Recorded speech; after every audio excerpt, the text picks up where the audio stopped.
नमस्कार, आदाब, सत श्री अकाल। मैं शिल्पी आप सबका संकल्प से सफलता के इस YouTube चैनल पर फिर से एक बार स्वागत करती हूं। और आज हम यहां पर, जैसा कि मैंने प्रॉमिस किया था कि सुबह 10 बजे मंडे टू सैटरडे आपको सुबह 10 बजे आई दृष्टि जो बुक आई है पार्ट 1 और पार्ट 2 में आपको दिखाई देता है। आरओ के समय पे आई थी, फिर अब यहाँ पर यूपीपीएससी प्री के समय पे रिवाइज होके आई है। उनके दोनों को बुक्स को मिलाकर हम कुछ MCQs डेली करते हैं सुबह 10 बजे। कहाँ पर? संकल्प से सफलता के इस YouTube चैनल पर। तो अगर यहाँ पर आप देखेंगे तो ये पार्ट 7 है, यानी कि ऑलरेडी 1 to 6 पार्ट आ चुके हैं, जिसमें हमने कई सारे MCQs को कवर किया है। इसमें ये बताने का प्रयास किया गया है बच्चों की जो चीज़ आप पढ़ रहे हैं, जिस किताब को आप पढ़ रहे हैं, उससे संबंधित जो प्रश्न है वो प्रकृति कैसी रहेगी। मैं ये नहीं कहती हूँ, ये दावा नहीं करे कि यही प्रश्न आएंगे इस प्रकार के, लेकिन मिलते जुलते प्रश्नों की संख्या आप ज़्यादातर देखने को मिलेगी। यानी कि आप जब एग्जामिनेशन हॉल में बैठे होंगे तो ये प्रैक्टिस आपकी वहाँ पर बहुत मददगार साबित होगी। क्यों ऐसा कह रही हूँ? क्योंकि आप देखेंगे तो 30 से 32 या 35 क्वेश्चन लगभग आपके करंट अफेयर्स के ऑलवेज प्रीलिम्स के, यानी कि यूपीपीएससी प्रीलिम्स में पूछे जाते हैं। ठीक है, कभी कभी ये संख्या 38 हो जाती है, 35 से 38 के बीच में, क्योंकि बदलते समय के दौर में आप देखेंगे यूपीपीएससी ने प्रीलिम्स के क्वेश्चंस का पैटर्न बहुत बदला, और कहीं ना कहीं आप देखेंगे बहुत हद तक वो यूपीएससी के पैटर्न को टच करने की कोशिश कर रहा है। तो इसीलिए यहाँ पर उन क्वेश्चंस को रखा गया, उनको उनकी ऐसी फ्रेमिंग की गई है ताकि आप उससे बेहतर प्रैक्टिस कर सकें। ठीक है, यहाँ तक चलिए आगे देखते हैं। अगर आप लोग नए हैं तो आप सबसे गुजारिश है, रिक्वेस्ट है कि प्लीज़ संकल्प से सफलता के इस यूट्यूब चैनल को जो है सर्च करें।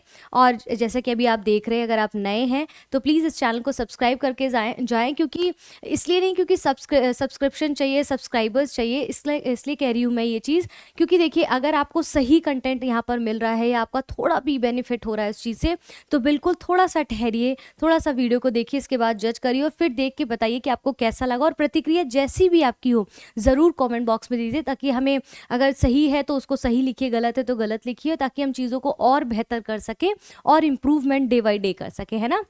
और ये मेरा इंस्टाग्राम ग्रुप है जिसको आप यहाँ पर फॉलो कर सकते हैं। सारे अपडेट्स आपको एग्जाम से रिलेटेड, करंट अफेयर से रिलेटेड वहाँ पर मिलते हैं। मेरे वीडियोस के लिंक PDF द हिंदू हो, दैनिक जागरण जैसे PDF इत्यादि हो, या जो मैं रात में लाइव आती हूँ रात को 8 बजे मंडे टू फ्राइडे 8 बजे जो लाइव आती हूँ, उसमें द हिंदू, PIV, दैनिक जागरण या फिर इंडियन एक्सप्रेस, मिंट या गवर्नमेंट की जितनी साइट इंपॉर्टेंट है यूपीएससी के सिलेबस के अकॉर्डिंग या फिर यूपीपीएससी के सिलेबस के अकॉर्डिंग, उसको वहाँ पर हम पढ़ते हैं स्टैटिक पोर्शन के साथ। उसी के साथ हम जो देखेंगे, जो भी सिलेबस के अंतर्गत जो जैसे जीएस पेपर 1, 2, 3, 4 में जो टॉपिक है, जो टॉपिक जिससे कनेक्ट होता है, उसको हम वहाँ पर समझाते हैं कि मेंस आंसर राइटिंग में कैसे कनेक्ट करके ही आपको उस आंसर राइटिंग को करना है, चाहे वो प्री हो चाहे वो मेंस हो। क्लियर है? चलिए आज के अपने टॉपिक पर हम आते हैं और यहाँ पर देखते हैं कि जो और प्रश्न है, कल तो हमने पार्ट 6 में काफ़ी प्रश्नों को देखा है, तो देखते हैं आज हम किन प्रश्नों को यहाँ पर देखने वाले हैं। तो चलिए पहला प्रश्न आपका क्या कहता है, इसको थोड़ा सा लाइए, इसको मैं ठीक कर देती हूँ। अगर बीच बीच में कभी ब्लर होता है तो आप मुझे मैसेज कर दीजिए ताकि मैं इसको ठीक कर सकूँ। ठीक है, अभी क्या है, पहला प्रश्न आपका क्या कहता है कि निम्नलिखित में से कौन से कथन सही है। मैं हमेशा कहती हूँ जब भी प्रश्न सॉल्व करिए, पहला लाइन में ये ध्यान रखिए कि यहाँ पर सत्य असत्य पूछ रहा है, सही गलत पूछ रहा है, क्या पूछ रहा है। ठीक है, कभी कभी क्या होता है ना कि जैसे हिंदी मीडियम के स्टूडेंट्स जो होते हैं उनके साथ प्रॉब्लम ये हो जाती है कि वो इंग्लिश में भी पढ़ लिया करें। ठीक है, सेंटेंस को या कोई फॉर्म समझ नहीं आ रहा है या कोई पार्ट समझ नहीं आ रहा तो उसको इंग्लिश में ज़रूर पढ़े, ताकि वो जो है कन्फ्यूजन क्रिएट नहीं होगा। पहला कथन है आपका, राष्ट्रीय शिक्षा नीति 2020 ने NEP ने 2030 तक 100% वयस्क साक्षरता प्राप्त करने का लक्ष्य रखा है। दूसरा कथन कहता है, उल्लास नव भारत साक्षरता कार्यक्रम के अंतर्गत मिजोरम, गोवा, त्रिपुरा और हिमाचल को पूर्ण कार्यात्मक साक्षर घोषित किया गया। यही आप देखेंगे आज मैं शाम वाली क्लास में इन्हीं से संबंधित सारी चीज़ों को पढ़ाने वाली हूँ आपकी आई दृष्टि में। तो और मैंने ना एक चीज़ देखी है कि पुराना वाला 2024 और नए में क्या डिफरेंस है। तो अगर आप नए हैं और आपने अब तक वो वीडियो नहीं देखा है तो आई दृष्टि का जो है कल एक पार्ट 1 राष्ट्रीय परिदृश्य का आ चुका है, वो शाम को 5 बजे मंडे टू सैटरडे में पढ़ाती हूँ, उसको जाके ज़रूर देखिएगा। तो देखिए उल्लास से संबंधित कल ही मैंने जो है या फिर कल पढ़ाया या आज पढ़ाने वाली हूँ, तो बहुत इंपॉर्टेंट है और बहुत मज़ेदार है। आज की इस वीडियो में आपको मिलेगा, तो जाके देखिएगा एक बार उसको। ठीक है, तो यहाँ पर क्या पूर्ण कार्यात्मक जो है साक्षर घोषित किया गया है। और तीसरा कथन क्या कहता है, उल्लास कार्यक्रम के तहत यदि किसी राज्य या फिर केंद्र शासित प्रदेश की साक्षरता दर 95% से ज़्यादा है तो उसे पूर्ण कार्यात्मक साक्षर घोषित किया जा सकता है। नीचे दिए गए कोड का प्रयोग कर सही उत्तर हमें चुनना है। यहाँ पर ऑप्शन दिए गए केवल 1, केवल 2 और 3, केवल 1 और 3, उपयुक्त सभी। तो इस प्रश्न का उत्तर आपका यहाँ पर क्या हो जाएगा, केवल पहला और तीसरा कथन सही है, यानी कि पहला और तीसरा कथन सही है, दूसरा आपका गलत हो जाता है। तो देखते हैं दूसरा गलत यहाँ पर क्यों है। ठीक है, आइए देखिए यहाँ पर ये 2030 तक 100% वयस्क साक्षरता प्राप्त करने का महत्वाकांक्षी लक्ष्य रखा गया है। उल्लास का फुल फॉर्म याद रखना है, कभी कभी हो सकता है सिर्फ फुल फॉर्म से ही प्रश्न बन जाए, जैसे कि understanding life long learning for all in society. ठीक है, नव भारत साक्षरता कार्यक्रम की शुरुआत हुई है। 15 वर्ष से ज़्यादा आयु के जो करोड़ों नागरिकों को बुनियादी पढ़ना लिखना अंक गणित सिखाने के लिए समर्पित है। देखिए इसको मैं समझाती हूँ अगर इसका एक्सप्लेनेशन और है। हाँ, तो इसमें कौन कौन से, देखिए मिजोरम, गोवा, त्रिपुरा, लद्दाख ने ऐतिहासिक उपलब्धियां हासिल करने में अपने अपने क्षेत्र को पूर्ण कार्यात्मक साक्षर जो है यहाँ पर बनाया है। ठीक है, पूर्ण साक्षर जो है यहाँ पर बनाया है। तो अब यहाँ पर क्या कह रहे हैं कि कौन कौन से, मिजोरम, गोवा, त्रिपुरा और लद्दाख है, जबकि यहाँ क्या कह रहे हैं, प्रश्न क्या कह रहा है आपका, मिजोरम, गोवा, त्रिपुरा, हिमाचल है, जबकि यहाँ पर लद्दाख है। ठीक है, यूटी भी है इसमें शामिल है। अच्छा, इसमें देखिए केरला का कहीं नाम नहीं आएगा, जबकि अगर बहुत साक्षरता की बात करें तो केरला बहुत साक्षरता दर उसकी सबसे अच्छी रहती है नेशनल लेवल पर अगर हम इंडिया में देखें, लेकिन इसमें यही है। क्यों? क्योंकि यहाँ पर जो बात कर रहे हैं वो आपकी उस साक्षरता की बात करें, पूर्ण कार्यात्मक साक्षरता, यानी कि यहाँ पर ऐसे फॉर्मल एजुकेशन की बात कर रहे हैं जिसमें वो बेसिक अंडरस्टैंडिंग डेवलप कर सके। अभी इन्होंने क्या कहा आगे कि इसके अंतर्गत पूर्ण साक्षरता कार्यक्रम को जो है चलाना है ताकि बुनियादी पढ़ना लिखना अंक गणित सिखाने के लिए समर्पित हो। जबकि केरला अगर हम देखेंगे जो पूर्ण साक्षरता दर पे देखेंगे पूरी तरह से दिखाई देता है हमेशा से हमें, मतलब लिटरेसी रेट उसका बहुत ज़्यादा है वहाँ पर, क्योंकि एजुकेशन को बुकिश होने के साथ साथ नौकरी बेस्ड वहाँ पर भी ज़्यादा दिखाया गया है, इसलिए उसकी साक्षरता दर ज़्यादा। जबकि यहाँ पर जो बात कर रहे हैं उल्लास के अंतर्गत वो बुनियादी पढ़ना लिखने की बात करें, तो ये डिफरेंस याद रखना है। डिफरेंस याद नहीं रहेगा तो कंफ्यूजन क्रिएट होगा। ठीक है, अगर किसी राज्य केंद्र शासित में 95% हमने समझा है। कार्यक्रम के 5 कंपोनेंट है, घटक है, वो कौन कौन से हैं, आधारभूत साक्षरता एवं संख्यात्मक ज्ञान, मौलिक जीवन कौशल, बुनियादी शिक्षा, व्यवसायिक कौशल और निरंतर शिक्षा। तो इससे आपको समझ आ गया होगा कि यहाँ पर उल्लास के अंतर्गत ये क्या कार्यक्रम शुरू किया गया है। उल्लास नव भारत साक्षरता कार्यक्रम के अंतर्गत गोवा को आधिकारिक रूप से पूर्ण कार्यात्मक राज्य साक्षर राज्य घोषित किया गया है। तो ये पॉइंट भी इंपॉर्टेंट हो जाता है। कौन कौन से राज्य है, मिजोरम, गोवा, त्रिपुरा और लद्दाख। ठीक है, हिमाचल नहीं है, ध्यान रखना है। अगला प्रश्न यहाँ पर देखिए, लद्दाख एक केंद्र शासित प्रदेश है। केरल में ऐतिहासिक रूप से पहला 100% साक्षर राज्य कहा जाता है, लेकिन उल्लास नव भारत साक्षरता कार्यक्रम के आधिकारिक मानदंड जो इसके कंपोनेंट्स हैं उसके तहत मिजोरम आधुनिक भारत का पहला राज्य बना है। पूर्ण कौशिक जो है आपका पूर्ण जो कार्यात्मक साक्षर राज्य बना है वो मिजोरम है, जिसने पूर्ण कार्यात्मक साक्षरता का दर्जा प्राप्त किया। और तीसरे नंबर पर त्रिपुरा पूर्ण रूप से है। ठीक है, क्लियर है। चलिए अगला प्रश्न है, निम्नलिखित में से कौन से कथन सही हैं। पहला कथन है, आज़ादी के बाद भारत में सबसे पहले 26 अक्टूबर 1962 को आपातकाल घोषित किया गया। दूसरा कथन है, भारत सरकार ने 26 अक्टूबर को संविधान हत्या दिवस के रूप में घोषित किया गया। नीचे दिए गए कोड का प्रयोग कर सही उत्तर चुनना है हमें यहाँ पर। ठीक है, इसका सही उत्तर हमें चुनना है। तो ऑप्शन ए यानी कि केवल एक कथन यहाँ पर पूरी तरह से ठीक है, दूसरा कथन गलत है, क्योंकि संविधान की हत्या 26 अक्टूबर को नहीं बल्कि आप देखेंगे यहाँ पर कि जो है जो संविधान की हत्या है इसमें देखिए कब इसको देखा गया है कि संविधान के भाग देखेंगे 18 में। ठीक है, संविधान के भाग 18 में आपातकाल से संबंधित जो प्रोविजंस है उनका उल्लेख किया गया है। ये प्रोविजन आर्टिकल 352 से 360 तक में बीच में वर्णित है। तो आप एक बार कमेंट में बताइएगा 352 और 360 के बीच में जो भी आर्टिकल्स है उसमें क्या क्या मेंशन किया गया है। ठीक है, इसके बाद यहाँ पर आप देखेंगे तो ये कह रहे हैं कि 25 जून 1975 को आपातकाल की घोषणा के बाद तत्कालीन केंद्र सरकार द्वारा सत्ता का घोर दुरुपयोग किया गया। इसलिए 11 जुलाई 2024 में गृह मंत्रालय भारत सरकार ने एक अधिसूचना जारी की कि हर वर्ष 25 जून को संविधान दिवस की हत्या यहाँ पर संविधान हत्या तो 25 जून है ना कि 26 अक्टूबर।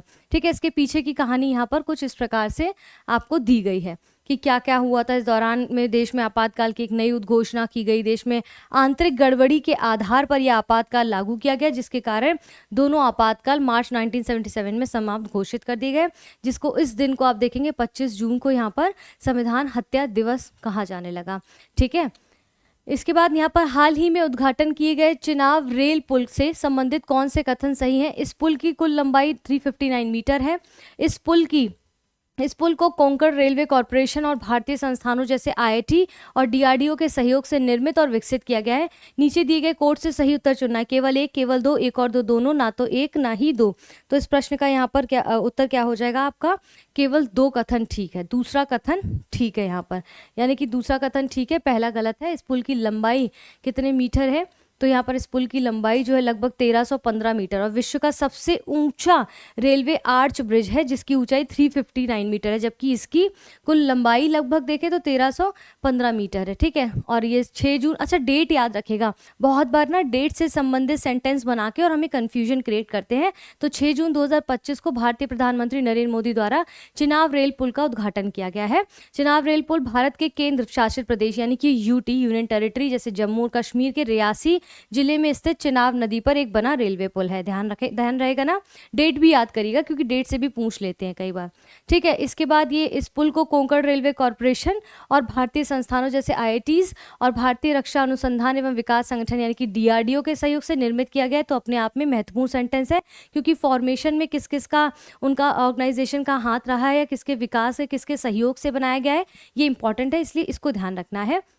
इसके बाद चिनाब पुल को जो है 1486 करोड़ रुपए की परियोजना लागत से निर्मित किया जा रहा है। इस पुल में स्ट्रक्चरल स्टील का प्रयोग किया है, जिससे ये 10 डिग्री -10 डिग्री से लेके 40 डिग्री सेल्सियस तक का तापमान सहन कर सकता है। तो ये इंपॉर्टेंट है क्योंकि आंकड़े बदल देते हैं कई बार क्वेश्चन में। ठीक है, अगला है, हाल ही में घाटमपुर ताप विद्युत परियोजना इकाई 1 का उद्घाटन प्रधानमंत्री नरेंद्र मोदी द्वारा उत्तर प्रदेश के किस शहर में किया गया। ललितपुर, कानपुर, सोनभद्र और चित्रकूट। ललितपुर, कानपुर और सोनभद्र और चित्रकूट। तो इस प्रश्न का उत्तर है आपका ऑप्शन बी, यानी कि कानपुर में किया गया है। कहाँ पर, कानपुर में किया गया है। ठीक है, ये इकाई जो है इसको राष्ट्र समर्पित है। भारत को ऊर्जा यानी कि एनर्जी सेक्टर में एक ऐतिहासिक उपलब्धि कहा गया है। यूपी से संबंधित है, इसलिए और महत्वपूर्ण हो जाता है। क्यों, क्योंकि यूपीपीएससी का प्रीलिम्स आप देने जा रहे हैं। क्लियर है। चलिए अगला प्रश्न है, लोक माता देवी अहिल्याबाई महिला सशक्तिकरण महासम्मेलन 2025 से संबंधित है, कौन से कथन सही हैं। ऑप्शन ए क्या कहता है, 2025 में सम्मेलन का आयोजन कहां पर, मध्य प्रदेश में किया गया। दूसरा क्या कहता है, भारत सरकार द्वारा देवी अहिल्याबाई को समर्पित 300 रुपए मूल्य का विशेष स्मारक सिक्का जारी किया गया है। कोड का प्रयोग कर सही उत्तर चुने, केवल एक, केवल दो, एक और दो, दोनों, ना तो एक ना ही दो। तो इस प्रश्न का उत्तर यहाँ पर आपका क्या हो जाएगा। इस प्रश्न का उत्तर देखिए यहाँ पर होगा कि भाई लोक माता जो इनके बारे में कहा जा रहा है, यहाँ पर एक्चुअली दोनों कथन आपके सही हो जाएंगे, यानी कि पहला और दूसरा कथन दोनों करेक्ट है। ठीक है, इसको देख लीजिए, आज मैं वैसे पढ़ाने वाली हूँ इसका। ठीक है, यहाँ पर इन्होंने 300 रुपये मूल्य का एक सिक्का जो है भारत के इतिहास में पहली बार जारी किया है, जहाँ जिसे कोलकाता टकसाल ने ढला है। तो किसने ढला है, ये इंपॉर्टेंट है। ये इंपॉर्टेंट है क्योंकि प्रश्न यहीं से बनता है जहाँ से हम छोड़ देते हैं। यूपीपीएससी इस तरीके से ही सोचता है। ठीक है, यहाँ पर इन्होंने जो है इसमें मध्य प्रदेश में राजधानी भोपाल में लोक माता अहिल्याबाई का सशक्तिकरण महासम्मेलन में भाग लिया था, और ये सारी चीज़ें यहाँ पर इनको इस उपलक्ष्य में उपस्थित जो है यहाँ पर चीज़ों को लॉन्च किया है। अगला प्रश्न है, हाल ही में चर्चा में रही ताप्ती बेसिन मेगा रिचार्ज परियोजना किन दो राज्यों की संयुक्त पहल है। उत्तर प्रदेश, मध्य प्रदेश, मध्य प्रदेश, महाराष्ट्र, मध्य प्रदेश और राजस्थान, गुजरात और महाराष्ट्र। देखिए ऐसे प्रश्न जब आते हैं ना, जैसे आप देखेंगे करंट अफेयर्स, जब क्योंकि मैंने कहा क्योंकि आई दृष्टि की बुक पर बेस्ड ये एमसीक्यूज बनाए गए हैं, तो जब आप उस बुक को पढ़ेंगे तो वहाँ पर जब मैं उसे पढ़ा रही हूँ तो ध्यान रखेंगे कि आप जैसे ताप्ती और नर्मदा नदी की बात की है, तो भारत में ऐसी दो नदियाँ जो पश्चिम से पूर्व की ओर बह रही हैं। ठीक है, और भी इनके बारे में कहाँ पर कौन से पर्वत पर है, तो इनको थोड़ा सा खंगाल लीजिएगा, क्योंकि चर्चा में बनी हुई नदियों से क्या चर्चा में बना है उससे ज़्यादा इंपॉर्टेंट हो जाता है उसके बेसिक स्टेटिक्स से पूछते हैं क्वेश्चन। ठीक है, फिलहाल इस प्रश्न के उत्तर की अगर हम बात करें तो यहाँ पर आप देखेंगे कि मध्य प्रदेश और महाराष्ट्र इस प्रश्न का उत्तर हो जाएगा ऑप्शन बी। ऑप्शन बी हो जाएगा। ठीक है, यहाँ पर मध्य प्रदेश महाराष्ट्र द्वारा ताप्ती बेसिन मेगा रिचार्ज परियोजना को संयुक्त रूप से यानी कि ज्वाइंट तरीके से क्रियान्वित करने के लिए एक कॉन्ट्रैक्ट हुआ है, जिस पर मध्य प्रदेश के मुख्यमंत्री मोहन यादव और महाराष्ट्र के मुख्यमंत्री देवेंद्र फडणवीस को ने हस्ताक्षर किया है। ठीक है, ये परंपरागत बांध निर्माण से थोड़ा सा हटकर है, और क्या इसमें किया गया, इंपॉर्टेंट क्या है, क्यों इसको बनाया जा रहा है, ये ध्यान रखना है, क्योंकि भूजल पुनर्भरण द्वारा जल संरक्षण की वाटर कंजर्वेशन को थोड़ा सा और प्रोत्साहित करने के लिए करा जा रहा है। इस परियोजना के तहत क्या होगा कि ताप्ती नदी की 3 धाराओं का विकास कर अलग अलग वर्षा जल, जो अतिरिक्त जो ज़्यादा वर्षा का जल है, उसको भूजल पुनर्भरण किया जाएगा। ठीक है, भूजल पुनर्भरण किया जाएगा। ये प्रक्रिया को थोड़ा सा याद रखना है, क्योंकि जब आप पीटी का क्वेश्चन लगाएंगे तो उसमें यही सारे शब्द क्लिक करने चाहिए आपको। ठीक है, आइए, ऑपरेशन सिंदूर हम सब जानते हैं। ऑपरेशन सिंदूर से संबंधित कौन से कथन सही है, एक प्रश्न तो रहेगा ही रहेगा इससे। ठीक है, पहला कथन है, इसे भारत में हुए पहलगाम हमले के जवाब में 6 से 7 मई 2025 की रात को शुरू किया गया। दूसरा कथन है, अभियान के तहत 9 लक्ष्यों पर एक साथ प्रहार किया गया, जो सभी पाकिस्तानी अधिकृत, ठीक है, पाक ऑक्यूपाइड कश्मीर में है। थर्ड कथन है आपका ऑपरेशन सिंदूर। ठीक है, ऑपरेशन सिंदूर के जवाब में पाकिस्तान द्वारा ऑपरेशन बनियान अल मरसस नाम से जवाबी ऑपरेशन चलाने का दावा किया गया था। उपरोक्त कथन में से कौन से सही है, केवल 2, केवल 1 और 3, केवल 1। और फिर इसके बाद अगला आपका आ जाता है यहाँ पर, इसके बाद अगला आपका कथन आ जाता है यहाँ पर उपरोक्त सभी। तो इस प्रश्न का उत्तर क्या होगा, ऑप्शन बी, यानी कि पहला और तीसरा सही है, दूसरा गलत है। ठीक है, ये ध्यान रखिएगा कि पाकिस्तान ने इसके एवज में कौन सा ऑपरेशन चलाया था भारत के लिए, भारत ने कौन सा पाकिस्तान के लिए किया था। अब कौन कौन से लक्ष्य थे इसमें थोड़ा सा देख लेते हैं। यहाँ पर देखेंगे कि हमें पता ही, हमले लगभग 2 हफ्ते के बाद भारत ने सूचनाओं में पुष्टि की कि 6 से 7 मई 2025 की रात को एक प्रतिशोधी कार्रवाई शुरू की गई, जिसका कोड नाम ऑपरेशन सिंदूर रखा गया। ठीक है, इसके बाद यहाँ पर हमले के लगभग, इसके बाद अभियान के तहत 9 लक्ष्य स्थलों पर एक साथ प्रहार किया गया। इसमें 5 ठिकाने पाकिस्तान अधिकृत कश्मीर पर थे और 4 लक्ष्य पाकिस्तान के अंदर पंजाब प्रांत में चिन्हित थे। जबकि ये कथन क्या कह रहा है कि 9 की 9 जो है वो सारे पीओके में किए गए, पाकिस्तान ऑक्यूपाइड कश्मीर में, जबकि ऐसा नहीं है। 5 पीओके में किए गए और 4 जो लक्ष्य हैं वो पाकिस्तान के अंदर पंजाब प्रांत में चिन्हित किए गए थे। देखिए, छोटी सी चीज़ है, कितनी माइन्यूट सी, लेकिन आपसे क्वेश्चन गलत करा सकती है कि नहीं, तो ये ध्यान रखना है। देखिए, अगला प्रश्न है, मई 2025 में भारत सरकार द्वारा ऑपरेशन सिंदूर और भारत की सीमा पार आतंकवाद के खिलाफ जारी लड़ाई के संदर्भ में गठित 7 सर्वदलीय प्रतिनिधि मंडलों की अध्यक्षता निम्न में से कौन नहीं कर रहा है। ऑप्शन है Kanimozhi Karunanidhi, option 2 Shrikant Eknath Shinde, option 3 Supriya Sule, option 4 Saurabh Bharadwaj. Code है 1 और 4, 2 और 3, 3 और 4, केवल 4। तो इस प्रश्न का उत्तर आपको यहाँ पर क्या हो जाएगा, ऑप्शन डी हो जाएगा, यानी कि केवल चौथा जो है यहाँ पर, यानी कि सौरभ भारद्वाज जो है इसमें अध्यक्षता नहीं कर रहे हैं, बाकी सब कर रहे हैं। ठीक है, इसमें 4 कौन कौन से, शशि थरूर कांग्रेस हैं, कांग्रेस से हैं, रविशंकर प्रसाद भाजपा से, संजय कुमार झा जदयू से हैं, वैजयंत पांडा हैं, कनिमोझी करुणानिधि हैं डीएमके से, सुप्रिया सुले एनसीपी से हैं, श्रीकांत एकनाथ शिंदे शिवसेना है।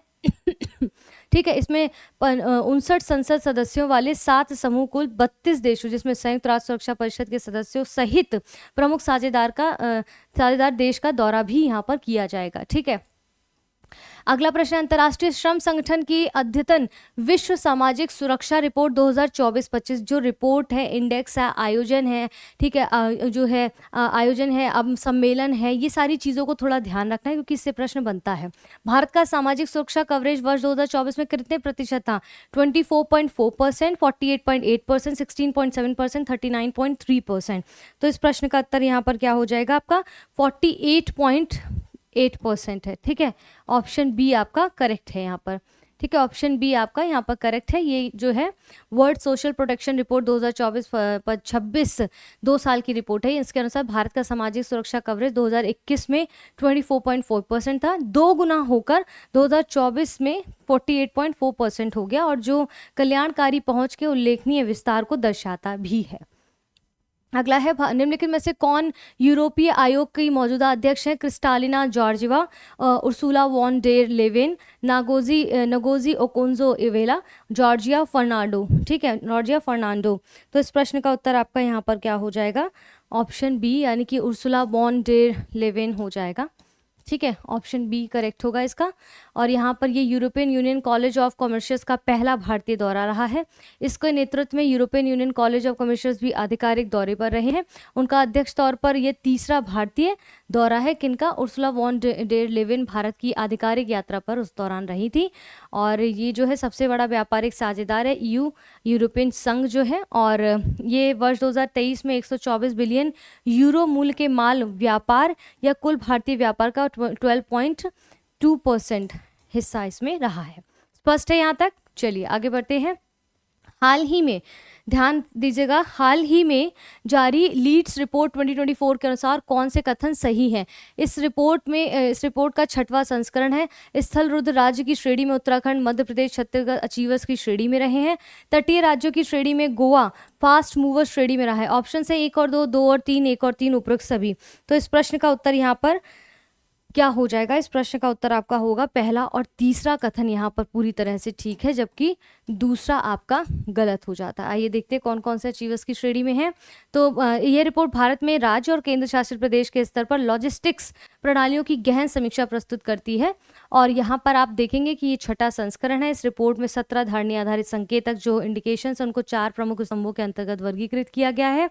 ठीक है, और इसमें स्थल रुद्र राज्य में अगर हम देखें उत्तराखंड, हरियाणा, तेलंगाना, उत्तर प्रदेश अचीवर्स की श्रेणी में है। तो यूपी आपका अचीवर्स की श्रेणी में आ रहा है, तो बहुत विशेष ध्यान रखना है।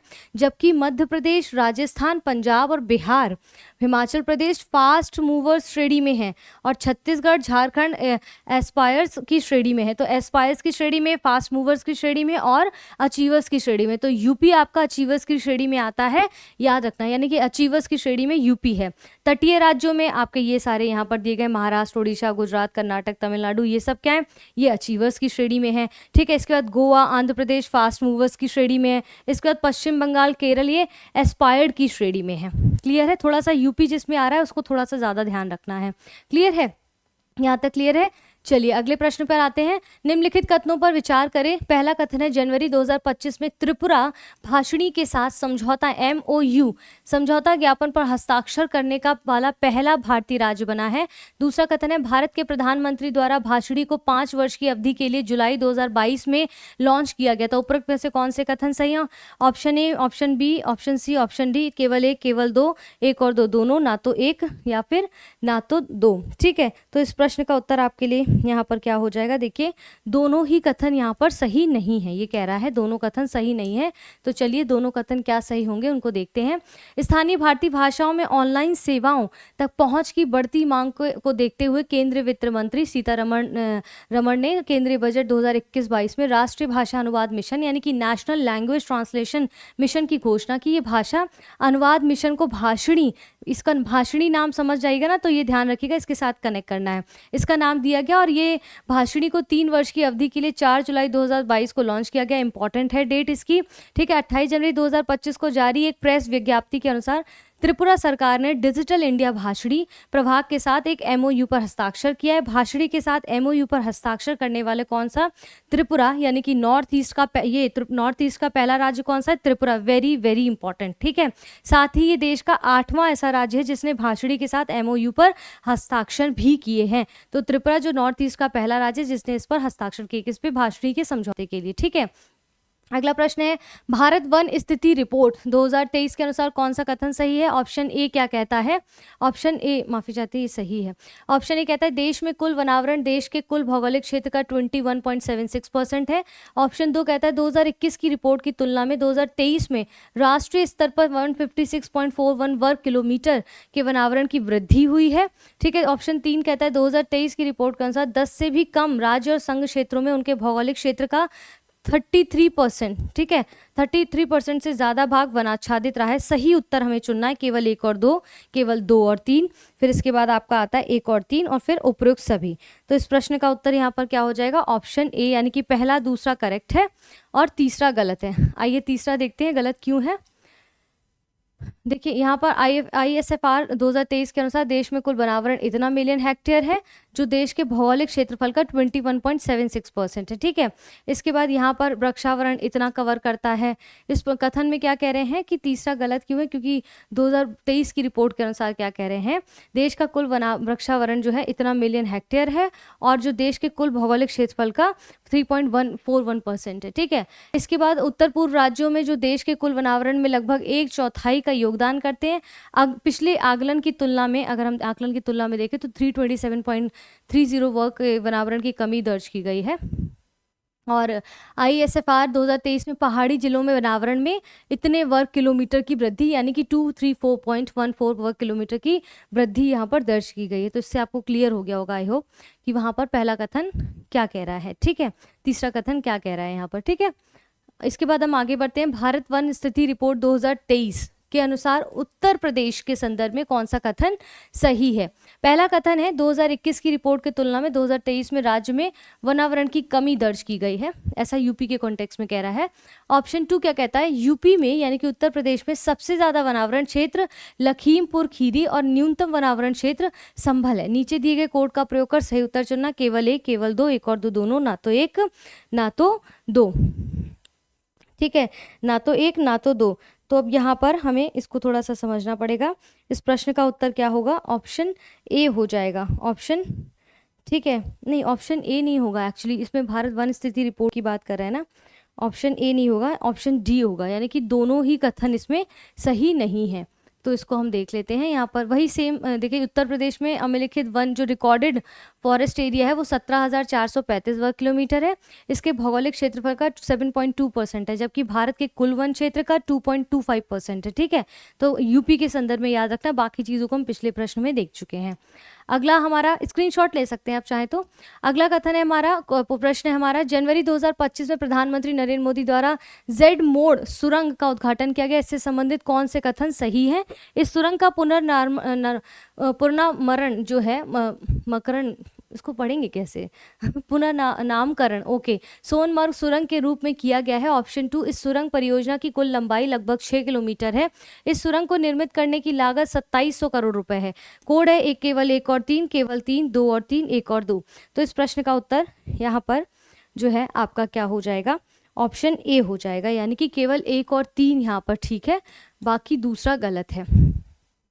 ठीक है, तो इस सुरंग का जो लगभग 12 किलोमीटर इस सुरंग परियोजना की लंबाई है, जो कि 6.5 किलोमीटर की टनल के अंतर्गत देखा गया है ये, जबकि 6 किलोमीटर कह रहा है। बाकी के ऑप्शंस तो आपके करेक्ट ही थे। ठीक है, ये दो लेन वाली द्विदिशात्मक सड़क सुरंग है जो गांधरबल जिले में गगननीर और सोनमर्ग के बीच बनाई गई है। ठीक है, अगला प्रश्न है, केन बेतवा नदी जोड़ो राष्ट्रीय परियोजना से संबंधित कौन से कथन सही हैं। ऑप्शन 1, इस परियोजना का जो शिलान्यास है किसने किया। मोस्टली आप देखेंगे प्रधानमंत्री इतने बड़े योजनाओं का शिलान्यास करते हैं, तो कभी कभी अगर घुमराए आपको तो कंफ्यूज नहीं होना है।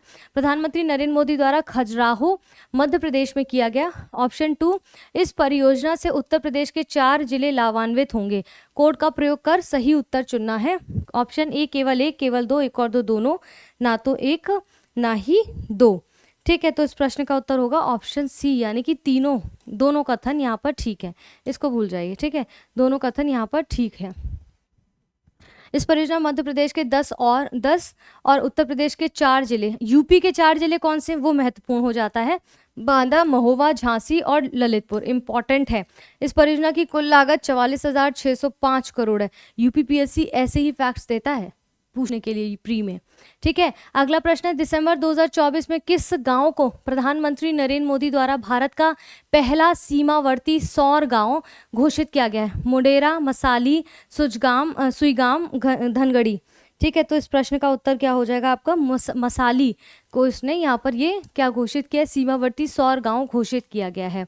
ठीक है, ये बनासकांडा जिले के सुईगाम तालुका में स्थित है और इस गांव को पीएम ने सूर्य घर मुफ्त जो है बिजली योजना के तहत भारत का पहला सीमावर्ती सौर गांव घोषित किया है। ये कि मसाली, मुडेरा के बाद गुजरात का दूसरा सौर गांव है। ठीक है, इसके बाद राष्ट्रीय खेती मिशन से संबंधित कौन से कथन सही है? पहला कथन है इस योजना को एक स्वतंत्र केंद्र प्रायोजित योजना के रूप में शुरू किया गया।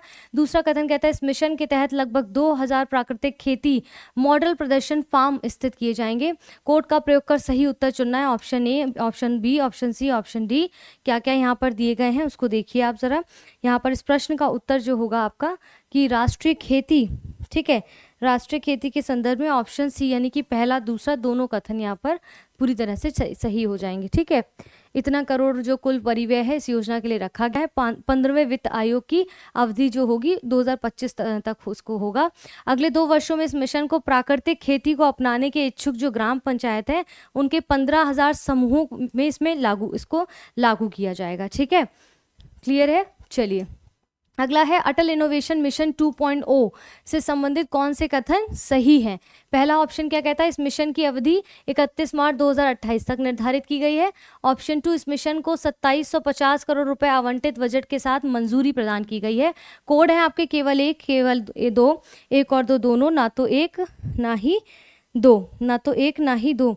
तो इस प्रश्न का उत्तर आपका क्या हो जाएगा कि इसका जो उद्देश्य यहाँ पर रखा गया है वो आपके लिए सही होगा ऑप्शन सी, यानी कि दोनों कथन पूरी तरह से यहाँ पर सही है। इस मिशन की अवधि 31 मार्च 2028 तक निर्धारित की गई। अगर अटल इनोवेशन मिशन 2.0 देखा जाए तो इसके 3 तरीकों से भारत के इनोवेशन और उद्यमिता परितंत्र को सुदृढ़ करना है। वो कौन कौन से घटक हैं? जैसे इनपुट बढ़ाकर, सफलता दर में सुधार करके, आउटपुट की गुणवत्ता में सुधार करके। अब ये इंपॉर्टेंट हो जाता है क्योंकि ऐसे प्रश्न बन जाते हैं। और बजट कितना क्या दिया गया, एक बार थोड़ा आंकड़ा दे दीजिए क्योंकि देखिए मशीन नहीं है, आप सब कुछ याद नहीं कर सकते पर कुछ तो याद कर सकते हैं। अगला है हाल ही में घोषित पीएम विद्या लक्ष्मी योजना संबंधित कौन से कथन सही नहीं है? ठीक है, इसका उद्देश्य क्या है कि उच्च शिक्षा के लिए, हायर एजुकेशन के लिए वित्तीय सहायता प्रदान करना। ऑप्शन बी केवल NIRF इंडिया रैंकिंग द्वारा निर्धारित शीर्ष हायर एजुकेशन संस्थानों में प्रवेश के लिए ही इस योजना का लाभ मिलेगा। तीसरा कथन है इस योजना के तहत 7.5 लाख रुपए तक के ऋण के लिए 75% क्रेडिट गारंटी छात्रों को प्राप्त होगी। ऑप्शन डी इस योजना की पात्रता के लिए लाभार्थी के परिवार की वार्षिक आय 2.5 लाख रुपए प्रति वर्ष से अधिक नहीं होनी चाहिए। ये मैंने कल आपको जो पार्ट 1 दिया राष्ट्रीय परिदृश्य का, ई दृष्टि की बुक का, शाम को जो 5 बजे आएगा मंडे टू सैटरडे, उसमें मैंने पढ़ाया है। ठीक है, आप कह रहे हैं कि इसमें कौन सा कथन आपका जो है वो सही नहीं है। ठीक है, कौन सा सही नहीं है? तो यहाँ पर ऑप्शन डी आप देखेंगे सही नहीं है, बाकी के कथन आपके पूरी तरह से सही है। तो लाभार्थी के इनका कुछ क्राइटेरिया रखा गया है। तो 7.5 लाख ऋण राशि के लिए 75% की क्रेडिट गारंटी के लिए पात्र होंगे। इससे बैंकों को योजना के तहत छात्रों को शिक्षा ऋण उपलब्ध कराना होगा। ठीक है, इसके बाद इस योजना में आप देखेंगे कि जिन छात्रों की वार्षिक पारिवारिक आय 8 लाख तक है और वे किसी अन्य सरकारी छात्रवृत्ति या ब्याज छूट योजनाओं के तहत लाभ के पात्र नहीं है, उन्हें अधिस्थगन अवधि के दौरान 10 लाख तक का ऋण पर 3% ब्याज छूट की प्रदान भी की जाएगी। क्लियर है यहाँ तक? यहाँ तक क्लियर है? चलिए आगे बढ़ते हैं।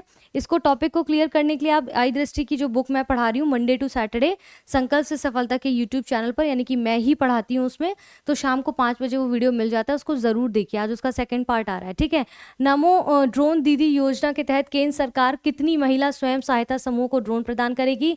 20,000, 15,000, 11,000 या फिर 7,000? तो इस प्रश्न का उत्तर यहाँ पर आपका होगा 15,000 महिलाओं को। ठीक, 15,000 जो है आवंटित करेगी ड्रोन। ठीक है, महिला सहायता समूह को। ठीक है, और इसमें जो है ड्रोन उपलब्ध कराना है, जो किराए पर किसानों को कृषि के लिए ड्रोन सेवाएं उपलब्ध कराई जाएगी। और इस योजना के तहत ड्रोन और सहायक उपकरण तथा सहायक शुल्क की लागत का 80% केंद्रीय वित्तीय सहायता के रूप में अधिकतम 8 लाख रुपए तक की राशि महिला स्वयं सहायता समूह को पैकेज के रूप में ड्रोन के खरीद के लिए प्रदान की जाएगी। कितनी यहाँ पर दी जाएगी? 80% वित्तीय सहायता जो है केंद्रीय वित्तीय सहायता के रूप में यहाँ पर 8 लाख तक की रुपए राशि जो है महिला स्वयं सहायता समूह को पैकेज के रूप में दी जाएगी ताकि वो ड्रोन खरीद सके। ठीक है, इसके बाद 2024 में संपन्न हरियाणा और जम्मू कश्मीर विधानसभा चुनाव से संबंधित कौन से कथन सही हैं? ऑप्शन 1, हरियाणा विधानसभा चुनाव में मतदान प्रतिशत 67.9% रहा है। ऑप्शन 2, जम्मू कश्मीर विधानसभा चुनाव 2024 में चुनाव मतदान प्रतिशत 45.7% रहा है। कौन से कथन यहाँ पर सही हैं? ऑप्शन ए केवल 1, ऑप्शन बी केवल 2, ऑप्शन सी केवल 1 और 2, ऑप्शन डी ना तो 1 ना ही 2, ना तो 1 ना ही 2। तो चलिए इस प्रश्न का उत्तर यहाँ पर क्या होगा आपका वो देख लेते हैं एक बार। ठीक है, देखिए आपको चीज़ें समझ नहीं आए तो आप मुझे मैसेज कर सकते हैं। अगर कुछ भी डाउट होता है तो उसको डिस्कस कर लिया जाएगा, उसको छोड़ना नहीं है किसी प्रकार से। ठीक है, तो ऑप्शन 1 केवल 1 ठीक है, दूसरा गलत है यहाँ पर। ठीक है, दूसरा गलत है। तो यहाँ पर जम्मू कश्मीर विधानसभा चुनाव 2024 में 3 चरणों में 1 अक्टूबर 2024 को संपन्न हुआ। इस चुनाव में मतदान प्रतिशत 63.88% रहा है, जबकि यहाँ पर 46 कितना रहा है, यहाँ पर 63.88% रहा है। ठीक है, 88% रहा है, जबकि यहाँ पर ये गलत दिया गया है। बाकी सी चीज़ें ठीक है। चलिए अगला प्रश्न है, अक्टूबर 2024 में जो सेंट्रल गवर्नमेंट द्वारा घोषित 3 एआई उत्कृष्टता केंद्रों की स्थापना संबंधित निम्न कथनों पर विचार करना है। पहला कथन है, कृषि क्षेत्र में एआई उत्कृष्टता केंद्र का नेतृत्व आईआईटी रोपड़ द्वारा किया जाएगा। पहला कथन ये है। दूसरा है, सतत शहर क्षेत्र में एआई उत्कृष्टता केंद्र का नेतृत्व आईआईटी कानपुर द्वारा किया जाएगा। तीसरा कथन है, स्वास्थ्य सेवा क्षेत्र में एआई उत्कृष्टता केंद्र का नेतृत्व आईआईटी मुंबई द्वारा किया जाएगा। सही कथन चुनना है, केवल 1 और 2, 2 और 3, केवल 1, उपरोक्त सभी। ठीक है, उपरोक्त सभी। तो इस प्रश्न का उत्तर यहाँ पर क्या हो जाएगा? ऑप्शन 1 होगा, ए होगा, यानी कि पहला और दूसरा यहाँ पर करेक्ट है, तीसरा गलत है। तीसरा गलत क्यों है? क्योंकि आप देखेंगे यहाँ पर आईआईटी दिल्ली और अखिल भारतीय आयुर्वेद संस्थान नई दिल्ली द्वारा किया गया है स्वास्थ्य सेवा क्षेत्र में, ना कि मुंबई आईआईटी द्वारा। ठीक है, बाकी के ऑप्शंस आपके करेक्ट हैं। इसके बाद अगला प्रश्न है, हाल ही में केंद्र सरकार में किन स्थानों पर भारतीय कौशल संस्थान की स्थापना की परिकल्पना की? मुंबई, नई दिल्ली, अहमदाबाद, कानपुर। कोड है केवल 1 और 4, केवल 2 और 3, केवल 1, 3 और 4, उपयुक्त सभी। उपयुक्त सभी। तो इस प्रश्न का उत्तर यहाँ पर आपका क्या हो जाएगा कि भाई जो है इसके अंतर्गत क्या करेक्ट होगा? आपका पहला, तीसरा और चौथा कथन पूरी तरह से ठीक है। पहला, तीसरा, चौथा कथन ठीक है, नई दिल्ली इसमें नहीं है। आइए देखिए फिर क्या है इसमें। यहाँ पर देखेंगे कि कौन कौन से हैं इसमें। 3 स्थानों यथा मुंबई, अहमदाबाद और कानपुर में भारतीय कौशल संस्थान की स्थापना का प्रस्ताव रखा गया है, नई दिल्ली में नहीं रखा गया है, ध्यान रखना है। ठीक है, बाकी की चीज़ें इसमें आपने देख ही लिया है कि सार्वजनिक निजी मॉडल जो पीपीपी है उसके तहत स्थापित किया गया है और इस संस्थान को केंद्रीय कौशल विकास और उद्यमशीलता मंत्रालय और टाटा IIS यानी कि Tata Indian institute of skills के मध्य साझेदारी के माध्यम से इसको स्थापित किया गया। ये इंपॉर्टेंट फैक्ट है। ठीक है, अगला है आखिरी प्रश्न, निम्नलिखित में से कौन से कथन सही है? भारत में कुल, पहला कथन, भारत में कुल 11 भाषाओं को शास्त्रीय भाषाओं का दर्जा दिया गया प्राप्त है। दूसरा है, संविधान की 8वीं अनुसूची में शामिल भाषाओं में से ही किसी भाषा को शास्त्रीय भाषा का दर्जा दिया जा सकता है। ऑप्शन कोड दिए गए, कौन सा सही है? केवल 1, केवल 2, 1 और 2 दोनों, ना तो 1 ना ही 2, ना तो 1 ना ही 2। तो इस प्रश्न का उत्तर होगा ऑप्शन ए, यानी कि सिर्फ पहला कथन ठीक है, दूसरा कथन यहाँ पर गलत है। आइए देखते हैं। यहाँ पर देखिए ऐसा कोई संवैधानिक या कानूनी प्रावधान नहीं है जो ये कहता हो कि केवल संविधान की 8वीं अनुसूची में, ध्यान रखना है, 8वीं अनुसूची में शामिल भाषाओं को ही शास्त्रीय भाषा का दर्जा दिया जा सकता है। और यहाँ पर क्या कह रहे हैं कि इसमें जो शामिल होगी सिर्फ उनको ही शास्त्रीय उसका दर्जा दिया जा सकता है, ऐसा नहीं है। ठीक है, इससे पहले आप देखेंगे तमिल, संस्कृत, तेलुगु, कन्नड़, मलयालम, उड़िया को शास्त्रीय भाषाओं का दर्जा दिया गया था। और ये जो है अतः अब देखेंगे भारत में कुल 11 शास्त्रीय भाषाएं हैं जिनके बारे में हमने यहाँ पर देखा है। ठीक है, अब शास्त्रीय भाषाओं को कैसे दर्जा दिया गया? उनके प्राचीन साहित्य, ऐतिहासिक परंपरा और स्वतंत्र सांस्कृतिक पहचान के बेस्ड पर उनको ये जो है दर्जा दिया जाता है। तो ये 2-3 पॉइंट्स जो है शास्त्रीय भाषा के लिए इंपॉर्टेंट हो सकता है, इससे प्रश्न बन सके। ठीक है, यहाँ तक फिलहाल हमने देख लिया है, बाकी के प्रश्नों को हम थोड़ा सा और कल करेंगे। अभी के लिए फिलहाल ये टाइमली आपको वीडियो मिल जाएगा सुबह 10 बजे, तो जाके ज़रूर मेरे प्लेटफॉर्म पर देख लीजिए। संकल्प से सफलता, शाम को 5 बजे हम आई दृष्टि की जो बुक है, जिसको जैसा कि मैंने बोला आई दृष्टि की जो बुक है उसको हम वहाँ पर कर रहे हैं। मैं आपको एक बार झलक दिखा देती हूँ, तो अगर आप चाहें तो वहाँ पर आके उसको उसको पढ़ सकते हैं, क्योंकि उसको बहुत डिफरेंट तरीके से पढ़ाने की कोशिश की जा रही है कि आप न केवल करंट अफेयर्स को बल्कि उसके साथ साथ उसके स्टैटिक पोर्शन को भी समझें और वहाँ पर कैसे प्रश्न बन सकते हैं। ये तो हम 5 बजे लाइव इसमें क्लास में समझ ही सुबह 10 बजे की इस क्लास में समझ ही रहे हैं अभी की, लेकिन शाम को 5 बजे देखेंगे कि राष्ट्रीय घटनाक्रम का पार्ट 2 लेक्चर 2 आज अपलोड हो जाएगा। हर हाल में देखिएगा, उसकी प्लेलिस्ट मैं यहाँ पर लगा दूंगी जब आपको ये वीडियो मिलेगा, ठीक है। और क्या कहते हैं, अभी तक आपने चैनल को सब्सक्राइब नहीं किया है जिसका नाम है संकल्प से सफलता, तो प्लीज़ सब्सक्राइब कर लीजिए, बेल आइकन दबा दीजिए ताकि टाइमली नोटिफिकेशन मिलता रहे। ये मेरा टेलीग्राम ग्रुप है, ये मेरा टेलीग्राम ग्रुप है संकल्प से सफलता, इसको ज़रूर फॉलो करें। चलिए फिलहाल के लिए इस वीडियो को यहाँ पर समाप्त करते हैं। आज शाम को मंडे टू फ्राइडे शाम को जो क्लास आती है 5 बजे, जिसमें हम आई दृष्टि की बुक को, करंट अफेयर्स की बुक को कंप्लीट कर रहे हैं जो रामबाड़ का काम करती है, उसको आज हम देखते हैं, ठीक है। चलिए धन्यवाद।